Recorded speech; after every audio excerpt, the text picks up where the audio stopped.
Financial markets పై పట్టు సాధించాలనుకునే వాళ్ళు Revanth conduct చేసే వెబినార్ కోసం ఈ నెంబర్ కి కాల్ చేయండి.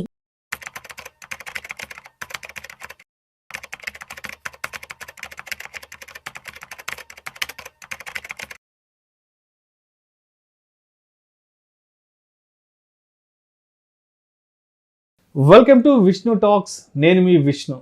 ప్రస్తుతం నాతో పాటు QPFP qualified personal finance professional Chari గారు ఉన్నారు. వారితో మాట్లాడదాం. సార్ చారి గారు నమస్తే. సార్ నమస్తే అండి. వెల్కమ్ టు విష్ణు టాక్స్. థ్యాంక్స్ అండి. Thanks for calling us to Vishnu talks అండి. Thank you sir. It's my pleasure Chari గారు. యా. సో చారి గారు ఒక్కసారి మార్కెట్ సినారియో గురించి మాట్లాడుకుందాం. ఓకే. ఇప్పుడు ఒక 6-7 months back market all time హైకి వెళ్ళింది. 85-86 దాకా చూసాము. నిఫ్టీ ఏమో ఆల్మోస్ట్ 25-26 దాకా వెళ్ళిపోయింది. ఎస్. ఇప్పుడేమో 75కి వచ్చేసింది మార్కెట్. నిఫ్టీ ఏమో 22కి వచ్చేసింది. కొంతమంది ఏం చెప్తుంటారంటే మార్కెట్ బాగా ఆల్ టైమ్ హైలో ఉన్నప్పుడు ఎగ్జిట్ అయ్యి మార్కెట్ బాగా డౌన్ ట్రెండ్లో వెళ్తున్నప్పుడు ఎంటర్ అవ్వాలంటారు కదా. అంటే దీన్ని ఎలా అర్థం చేసుకోవాలి? ఇది నిజంగా అసలు పాసిబుల్ అవుతుందంటారా? అంటే ఇప్పుడు ఎలాంటి పారామీటర్స్ని దృష్టిలో ఉంచుకొని ఎప్పుడు ఎగ్జిట్ అవ్వాలి, ఎప్పుడు ఎంటర్ కావాలనే దానికి ఏదైనా ఒక అంటే ఏదైనా ఒక పర్టికులర్ స్ట్రాటజీ కానీ ఏదైనా ఉందంటారు? అంటే ఎలా బ్యాలెన్స్ చేసుకోవాలి? ఇప్పుడు మార్కెట్ హైలో ఉన్నప్పుడు ఎగ్జిట్ అవ్వడం అనేది అది మేబీ అందరికీ అది తీసుకోలేరు, అది యాక్సెప్ట్ చేయరు. కరెక్ట్. మార్కెట్ బాగా డౌన్ ట్రెండ్లో ఉన్నప్పుడు ఎంటర్ అవుదామంటే అక్కడ పోర్ట్ఫోలియోస్ కొంత రెడ్లో ఉంటాయి కాబట్టి యాక్సెప్ట్ చేయలేరు కాబట్టి. సో దీన్ని ఎలా బ్యాలెన్స్ చేసుకోవాలి? ఇది నిజంగా అసలు వర్కౌట్ అవుతుంది? వర్కౌట్ అవుతలేదు అంటారు. చాలా జెన్యూన్ క్వశ్చన్ అండి ఇది. చాలా ఇంపార్టెంట్ క్వశ్చన్. ఎందుకంటే మా ఫ్రెండ్స్లో చాలా మందికి ఉన్న క్వశ్చన్, మా క్లయింట్స్లో చాలా మందికి ఉన్న క్వశ్చన్ ఇది.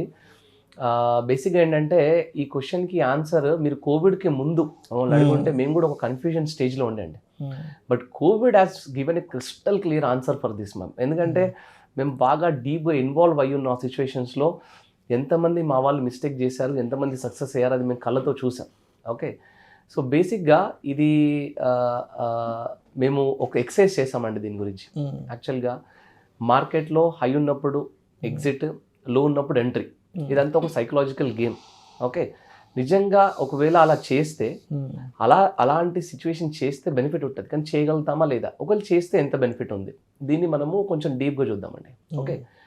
సపోజ్ ఒక ఫండ్ ఉందనుకుందాం, ఒక ఎక్స్ ఫండ్ ఉందనుకుందాం. అందులో మీది ఒక ₹1,00,000 ఇన్వెస్ట్మెంట్ ఉందనుకుందాం. ఓకే. ఆ పర్టికులర్ ఫండ్ ఎన్ఏవి ఇవాళ ₹100 ఉందనుకుందాం. ఓకే. మార్కెట్ హైలో ఉన్నప్పుడు ₹100 ఉందనుకుందాం. ఓకే. 1 lakh డివైడెడ్ బై 100 మీ దగ్గర 1000 యూనిట్స్ ఉన్నాయి అనుకుందాం. ఓకే. ఈ పాయింట్ గుర్తుపెట్టుకోండి. ₹1,00,000 ఇన్వెస్ట్మెంట్ ఉంది, మీ దగ్గర 1000 యూనిట్స్ ఉన్నాయి. ఈ 1000 యూనిట్సే మీ ఆస్తి.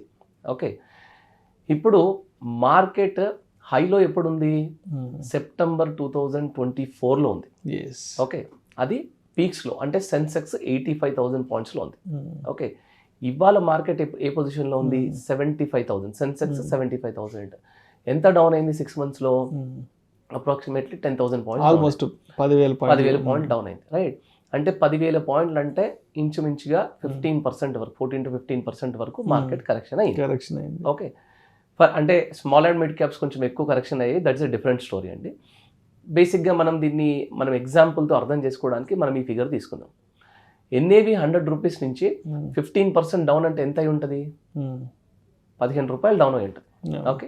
₹100 నుంచి ₹85 వచ్చింది. ఓకే. సో నేను ₹100 ఉన్నప్పుడు నేను ఎగ్జిట్ అయ్యి అక్కడ, అంటే నేను ₹1,00,000 ఇన్వెస్ట్ చేశాను, అక్కడ ₹1,00,000 ఉంది నాది, 1000 యూనిట్స్ ఉన్నాయి నాకు. అక్కడ కనుక నేను ఎగ్జిట్ అవుతే నేను ఇవాళ 85 ఉంది. నేను ఇక్కడ ఎంటర్ అవుతే, మళ్ళీ రీఎంటర్ అవుతే 1000 యూనిట్స్ నేను అక్కడ ఎగ్జిట్ అయినప్పుడు 1000 యూనిట్స్ ఉన్నాయి. నేను అదే మళ్ళీ ఇక్కడ రీఎంట్రీ తీసుకుంటే నాకు ఏమైందంటే ₹85 కొంటున్నాను నేను ఒక్కొక్క యూనిట్ని. ఓకే. 1000 యూనిట్స్ కాస్త నాకు ఏమైందంటే 1176 యూనిట్స్ అయ్యాయి. ఇక్కడ రైట్ టైంలో ఎగ్జిట్ అయ్యి ఇక్కడ రైట్ టైంలో ఎంటర్ అవుతే నాకు 176 యూనిట్స్ బెనిఫిట్ వస్తుందండి. 176 యూనిట్స్ బెనిఫిట్. సో ఇలా చేయడం ద్వారా నాకు ఈ బెనిఫిట్, నేను ఎక్స్ట్రా ఇన్వెస్ట్మెంట్ ఏం చేయకుండా నాకు 176 యూనిట్స్ బెనిఫిట్ వస్తుంది. ఓకే, బాగానే ఉంది. చూడ్డానికి ఇది అద్భుతంగా ఉందండి, చూడ్డానికి ఇది అద్భుతంగా ఉంది. కానీ ద క్వశ్చన్ ఈస్, మనం చేయగలుగుతా లేదా అనేది క్వశ్చన్. అంటే ఈ తపనంతా దేనికి అంటే రైట్ టైంలో ఎగ్జిట్ అవ్వాలి, రైట్ టైంలో ఎంటర్ అవ్వాలి, ఇదంతా దేని గురించి చేస్తున్నామంటే ఈ 176 యూనిట్స్ నాకు ఎక్స్ట్రా వస్తున్నాయి. ఇదే మనం ఈ ఎక్సర్సైజ్ చేయడం వల్ల నాకు వచ్చే బెనిఫిట్ ఏంటంటే ఈ 176 యూనిట్స్. ఓకే, ఇప్పుడు ఇది అద్భుతంగానే ఉంది కానీ ఇది చేయగలుగుతామా లేదా అనేది ఒక క్వశ్చన్. సరే, ఆ క్వశ్చన్ని పక్కన పెడదాం. ఈ 176 యూనిట్స్ని ఈ ప్రాసెస్లో కాకుండా నేను ఇంకేదైనా ప్రాసెస్ ఉందా ఈ 176 యూనిట్స్ మళ్ళీ నాకు రావడానికి అంటే ఉన్నది ఒక మార్గం అండి, అడిషనల్ ఇన్వెస్ట్మెంట్. మార్కెట్ డౌన్ అయినప్పుడు అడిషనల్ ఇన్వెస్ట్మెంట్ చేస్తే కనుక నాకు ఈ 176 యూనిట్స్ వస్తాయి. ఎంత ఇన్వెస్ట్మెంట్ చేయాలి నేను? 14,960 రూపీస్, అంటే అప్రాక్సిమేట్లీ ఒక 15,000 రూపీస్ నేను కనుక అడిషనల్ ఇన్వెస్ట్మెంట్ చేస్తే నాకు ఈ 176 ఎక్స్ట్రా యూనిట్స్ వచ్చేస్తాయి. సో కవర్ అయిపోయినట్టే. అంటే ఒక ఆయన రైట్ టైంలో ఎగ్జిట్ అయ్యి రైట్ టైంలో ఎంటర్ అవుతుంది, 176 యూనిట్స్ వస్తున్నాయి, ఇదొక లైన్. ఇంకొక ఆయన ఏం చేశాడు, ఇదంతా తలనొప్పి నాకు వద్దు, నాకు జస్ట్ ఒక 15,000 అడిషనల్ ఇన్వెస్ట్మెంట్ చేసేస్తాను నేను అని అనుకున్నాడు. ఈయనకి 176 యూనిట్స్ వచ్చాయి. మరి ఈయన బెటరా అని మనం చెక్ చేసుకుందామండి, ప్రాక్టికల్గా చెక్ చేసుకుందాం. క్వశ్చన్ నెంబర్ 1, సెప్టెంబర్ 2024లో ఎంతమంది, అంటే ఇంక్లూడింగ్ మార్కెట్ నాలెడ్జ్ ఉన్న సో కాల్డ్ ఎక్స్పర్ట్స్ అందరినీ తీసుకుందాం, ఇంక్లూడింగ్ మొత్తం స్టాక్స్ని మేనేజ్ చేసే ఒక ఫండ్ మేనేజ్మెంట్ టీం దగ్గర నుంచి అందరినీ తీసుకుందాం. ఎవరు సెప్టెంబర్ 2024లో ఇక్కడ నుండి మార్కెట్ ఇంత డౌన్ అవుతుందని చెప్పిన వాళ్ళు ఎవరున్నారండి?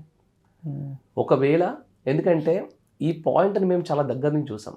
గత 2 సంవత్సరాలుగా ఏదైతే ప్రిడిక్షన్స్ ఇస్తున్నారో సో కాల్డ్ ఎక్స్పర్ట్స్, మీరు యూట్యూబర్స్ తీసుకోండి, మీరు జస్ట్ వెళ్ళండి, ఒక 2 ఇయర్స్ బ్యాక్ నుంచి అన్ని వీడియోస్ తీయండి, తవ్వండి, చూడండి, ఫండ్ మేనేజర్ వీడియోస్ చూడండి, ఫండ్ మేనేజర్స్ మీటింగ్ అటెండ్ అవ్వండి, వాళ్ళ దగ్గర నుంచి చూడండి, కలవండి, వాళ్ళ మీటింగ్స్ అన్నీ కూడా వెతికి చూడండి. మీరు లాస్ట్ 2 ఇయర్స్ నుండి, ఫర్ ఎగ్జాంపుల్ బడ్జెట్ విషయంలో ఇలా జరుగుతుంది, ఓకే, ఎలక్షన్ విషయంలో ఇలా జరుగుతుంది, అండ్ మార్కెట్ ఫెడరేట్లో ఇలా జరుగుతుంది, అండ్ వార్ విషయంలో ఇలా జరుగుతుంది అని ఎన్ని ప్రిడిక్షన్స్ లాస్ట్ 2 ఇయర్స్లో ఫెయిల్ అయ్యాయంటే దాదాపు 70 to 80% ఆఫ్ ప్రిడిక్షన్స్ రాంగ్ వెళ్ళాయి.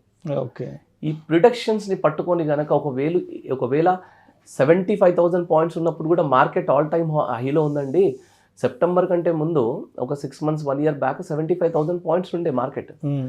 ఆ రోజు కూడా మార్కెట్ హై ఉందని చెప్పారు. ఆ రోజు కనుక ఎగ్జిట్ అయ్యి ఉంటే మార్కెట్ 85,000 పాయింట్స్ వెళ్ళినప్పుడు వాళ్ళ పరిస్థితి ఏంటండి? అంటే రాంగ్ ఎగ్జిట్ అయినట్టే కదా. ఓకే, సో అక్కడ మార్కెట్ ఎక్కువ ఉందని చెప్పారు, 85,000 పాయింట్స్లో ఎక్కువ ఉందన్నారు, 80,000 పాయింట్స్లో ఎక్కువ ఉందన్నారు.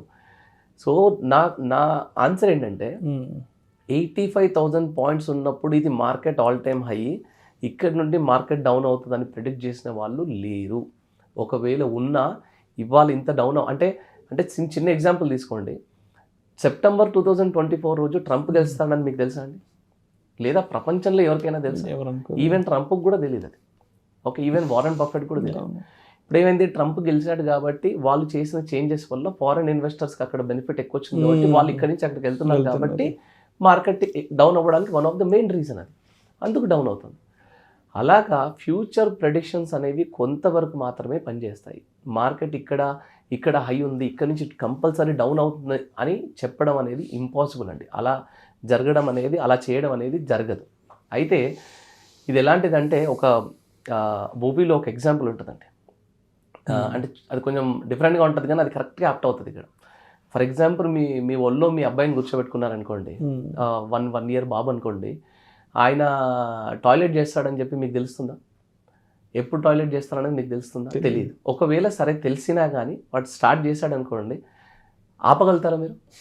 ఆపలేరు. అంటే మార్కెట్ కూడా అలాంటిదేనండి. మన ఒళ్ళో కూర్చున్న బాబు లాంటిది మార్కెట్. అది ఎప్పుడు కరెక్ట్ అవుతుందని తెలియదు. ఒకవేళ కరెక్ట్ అవుతుంటే మన ఒళ్ళోనే ఉంది కదా, ఆపుదామంటే ఆపలేము మనం దాన్ని. ఇది కరెక్ట్ ఎగ్జాంపుల్గా సెట్ అవుతుందండి. ఓకే, అయితే ఈ పాయింట్ నేను ఇంత స్ట్రెచ్ చేసి ఎందుకు చెప్తున్నానంటే, కోవిడ్ టైంలో నాకు తెలిసిన కొంతమంది ఫ్రెండ్స్ 42,000 పాయింట్స్ సెన్సెక్స్ ఉన్నప్పుడు మార్కెట్ డౌన్ అవ్వడం స్టార్ట్ అయింది, అరౌండ్ 35,000 పాయింట్స్ ఉన్నప్పుడు ఎగ్జిట్ కొట్టారు. కొట్టి బాగానే ఉంది, సరే కొట్టారు. అక్కడ నుండి 30,000 పాయింట్స్కి వెళ్ళిందండి. మరి ఎంటర్ అయ్యారా? 5,000 పాయింట్స్ డౌన్ అయినప్పుడు నీకు మంచి బెనిఫిట్ వచ్చింది కదా, ఎంటర్ అయ్యారా? ఎంటర్ అవ్వలేదు, ఇంకా డౌన్ అవుతుంది అనుకున్నాను. 25,000 ఇంకా డౌన్ అవుతాం. అయితే ఇదంతా ఒక సైకలాజికల్ గేమ్ అండి. ఆశ స్టార్టింగ్ వస్తుంది, దాని తర్వాత అది మెల్లగా అత్యాశకి వెళ్తుంది. అక్కడి నుండి మార్కెట్ 25,000 పాయింట్స్ నుండి పెరుగుతూ 35,000 పాయింట్స్ దాటిపోయి 42కి వెళ్ళి 42 నుండి 50కి వచ్చిన తర్వాత అప్పుడు రియలైజ్ అయ్యారు, అరే ఇది చాలా పెద్ద మిస్టేక్ అయిపోయింది, బ్లండర్ మిస్టేక్ అయిపోయింది. నేను రైట్ టైంలో ఎగ్జిట్ అయ్యాను కానీ రైట్ టైంలో ఎంటర్ అవ్వలేకపోయాను. ఎందుకంటే ఇలా ఎగ్జిట్ ఎప్పుడు అవ్వాలి, ఇలా ఎంటర్ ఎప్పుడు అవ్వాలి, అది బాటమ్ పాయింట్ ఏంటి, పీక్ పాయింట్ ఏంటి. ఇంతకుముందు ఏమన్నారు మీరు, ఆల్ టైమ్ హై అన్నారు. యాక్చువల్గా నేనేమంటానంటే అది ఆల్ టైమ్ హై కాదండి, till time. All time high అంటే ఇంకా ఫ్యూచర్లో కూడా పెరగదు అని దాని అర్థం కాదు. ఇప్పటి వరకు అది ఆల్ టైమ్ హై అంతే. కానీ ఇప్పటి నుంచి పెరుగుతుంది మార్కెట్. 20,000 పాయింట్స్ ఉన్నప్పుడు కూడా ఆల్ టైమ్ హై అన్నారు, 40,000 పాయింట్స్ ఉన్నప్పుడు ఆల్ టైమ్ హై అన్నారు, 85,000 పాయింట్స్ అప్పుడు కూడా ఆల్ టైమ్ హై అన్నారు. ఓకే, సో బేసిక్గా మన మార్కెట్లో రైట్ టైంలో ఎగ్జిట్ అవ్వడం అనేది, మళ్ళీ రాక్ బాటమ్ని పట్టుకోవడం అనేది ఫండ్ మేనేజర్ వల్ల లేదా ఫైనాన్స్ మినిస్టర్ వల్ల లేదా వారెన్ బఫెట్ వల్ల కూడా అవ్వదు.